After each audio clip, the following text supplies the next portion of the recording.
वो लोग एक ही ईश्वर और पुनर्जन्म में विश्वास करते हैं। वो लोग एक से अधिक विवाह भी नहीं करते, यानी एक पत्नी का विधान मानते हैं। वो लोग खुद को मुसलमान तो कहते हैं, किंतु कुरान को पवित्र पुस्तक नहीं मानते और ना ही मोहम्मद को आखिरी पैगंबर। ना मक्का में हज के लिए जाते। उनका मानना है जब ईश्वर निराकार है तो मक्का में सर क्यों झुकाना। वो ना सुन्नी मुस्लिमों से शादी करते ना शियाओं से, यानी इनके यहाँ कोई धर्म परिवर्तन नहीं कर सकता और ना ही किसी दूसरे धर्म में शादी कर सकता।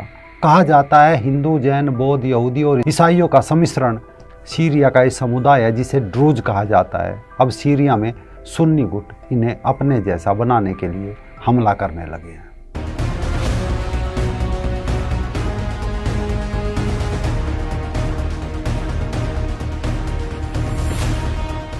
नमस्कार दोस्तों, मैं राजीव चौधरी।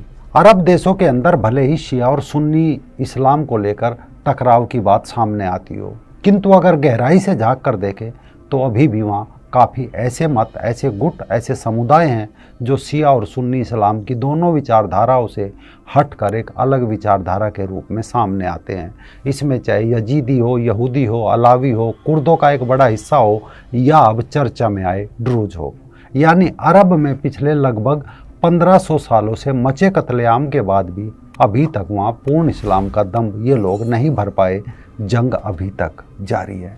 सीरिया की बात करें तो 70% से ज़्यादा आबादी सुन्नी मुसलमानों की है। शिया, अलावी जैसे मुसलमान 13% है। इसके अलावा इस्लाम जैसे दिखने वाले कई छोटे छोटे जातीय समूह के लोग भी यहाँ रहते हैं। उन्हीं में से एक होते हैं ड्रूज।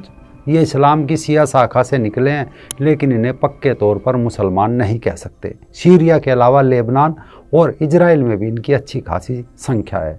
पूरी दुनिया में कुल 10 लाख ड्रूज बताए जाते हैं, जिनमें आधे से ज़्यादा सीरिया में रहते हैं, मतलब वहाँ की कुल आबादी का 3%। फिलहाल इजराइल के गोलन हाइट्स में करीब 1.5 लाख ड्रूज रहते हैं, बाकी के सीरिया वाले इलाके में रहते हैं। सीरिया से इजराइल के मौजूदा संघर्ष का कनेक्शन इन्हीं इजरायली ड्रूज लोगों से जुड़ता है, जहां इजराइल को एक बार फिर से सीरिया पर बमबारी करनी पड़ी, जिससे सवाल बना आखिर क्यों। दरअसल सीरिया का एक इलाका है स्वेदा। इसी स्वेदा में ड्रूज लोगों के अलावा बेडोइन जनजाति के लोग भी रहते हैं। बेडोइन जनजाति यानी कि पक्के वाले सुन्नी कट्टर मुस्लिम। जब तक असद और उसके बाप का शासन सीरिया में चलता रहा, ये सुन्नी वहाँ पे चुपचाप खामोश रहे। लेकिन जैसे ही सीरिया में तख्ता पलट के बाद अब वहाँ सुन्नी राष्ट्रपति आया, तब से लोग लीडर बनने की कोशिश में लग गए। लीडर यानी अपने इलाके के स्वेदा में। और इन्होंने वहाँ पे किया क्या, इन लोगों ने वहाँ पे एक जांच चौकी बनाई और ड्रूज की जांच के नाम पर उन पर हमला करने लगे। जांच के नाम से उनका सामान लूटने लगे। इसके बाद ड्रूज लड़ाकों ने बदला लेने का फैसला किया, लिहाजा इलाके में घमासान मच गया। दोनों पक्षों में इस विवाद को शांत करने के लिए सीरिया की सरकारी सुन्नी सेना को स्वेदा भेजा गया, लेकिन शांति बहाली की बजाय सुन्नी सेना भी ड्रूज से ही लड़ बैठी। आरोप लगा कि सरकारी सुरक्षा बलों के लोग व्यवस्था बहाल करने की बजाय ड्रूज लोगों के गुटों पर हमला करने लगे और बेडोइन जनजाति का पक्ष लेने लगे। सरकारी सेना ने ड्रूज नागरिकों के घर जलाए, उन्हें लूटा। ड्रूज पुरुषों की जबरन मूछें मुंडवाई गई, उन्हें अपमानित किया गया, उनकी महिलाओं से रेप से लेकर बाकी वो सब कांड किए जो लोग ये सत्ता मिलते ही करते आए हैं, यानी लूट खसोट शुरू कर दी। इन सब को देखते हुए ड्रूज धर्मगुरु हिकमत अल हिजरी ने एक वीडियो जारी करके दुनिया के देशों से मदद मांगी। अपने संदेश में उन्होंने कहा कि सीरिया की सरकार और उसके साथियों ने उन पर हमला किया है, यह बर्बरता की इंतहा है, उन्हें ख़त्म करने की कोशिश की जा रही है। जब ड्रूज धर्मगुरुओं का संदेश किसी और देश ने नहीं सुना, तब इस अपील पर इजराइल का ध्यान गया, चूँकि इजराइल सीरिया का पड़ोसी देश है। ऐसे में वहाँ की किसी घटना पर असर होना इजराइल पर भी स्वाभाविक है।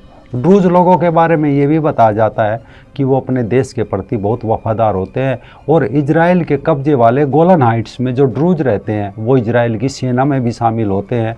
और इजराइल के बाकी अल्पसंख्यकों से अलग ड्रूज समुदाय के 18 साल से ऊपर के पुरुषों को 1957 से ही इजराइल की सेना में भी भर्ती किया जाता रहा है। इनमें से कई लोग वहाँ सेना में ऊंचे पदों तक पहुँचते हैं और कई पुलिस और सुरक्षा एजेंसियों में भी कैरियर बनाते हैं। तो इनकी रक्षा के लिए इजराइल कूद पड़ा, जिसमें सीरिया की सुन्नी सेना को वहाँ से पीछे हटना पड़ा। सीरिया की सुन्नी सेना का कहना है कि ड्रुज समुदाय के लोग हथियार और अपनी सेना नहीं रख सकेंगे, जबकि ड्रुज का कहना है कि अगर उन्होंने हथियार और सेना नहीं रखी तो सुन्नी लोग उनका खात्मा कर देंगे। ऐसे में एक सवाल ये भी है कि ड्रुज और सुन्नियों का पूरा झगड़ा क्या है। ये लोग क्यों मक्का और कुरान में आस्था नहीं रखते जबकि खुद को मुसलमान भी कहते हैं।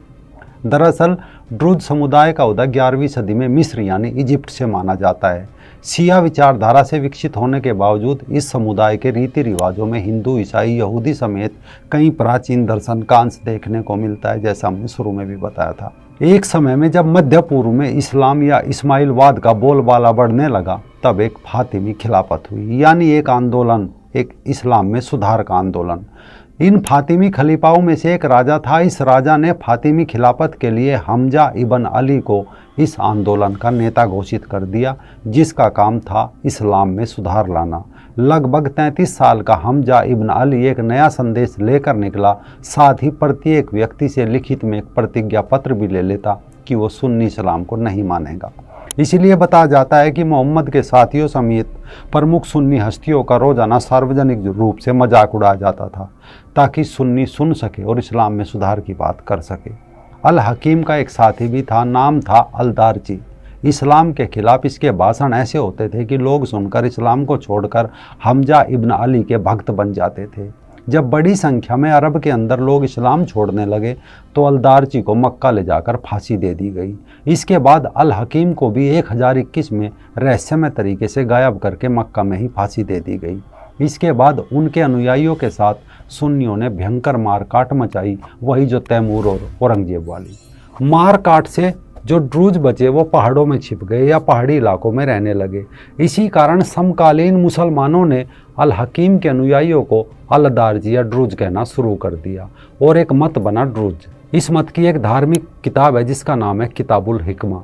इसे पवित्र पुस्तक ये लोग कहते हैं, जिसमें 5 ब्रह्मांड के सिद्धांत, 5 महाभूत या 5 महान तत्व का जिक्र है, पृथ्वी, जल, अग्नि, वायु और आकाश, जैसे हमारे सनातन ग्रंथों में माना जाता है। दूसरा, इनका ये भी मानना है कि दार्शनिकों के रूप में लगातार महान आत्माएं पुनर्जन्म लेती रही है। इनकी पुस्तक में ये भी लिखा है कि जो मनुष्यों को ईश्वर और निर्माण का सच्चा मार्ग सिखाने के लिए पृथ्वी पर समय समय पर कुछ गलत लोग भी आते हैं, जो लोगों को सही मार्ग से भटकाकर अंधकार में ले जाते हैं। ये बात अरब के इस्लाम के मानने वालों को चुभती है। यही कारण है कि अब मौका मिलते ही एक बार फिर से सीरिया में इन पर सुन्नी सेना ने हमला कर दिया, लेकिन इजराइल ने आगे बढ़कर एक बार फिर ड्रूज लोगों को बचा लिया। आगे क्या होगा कुछ कह नहीं सकते।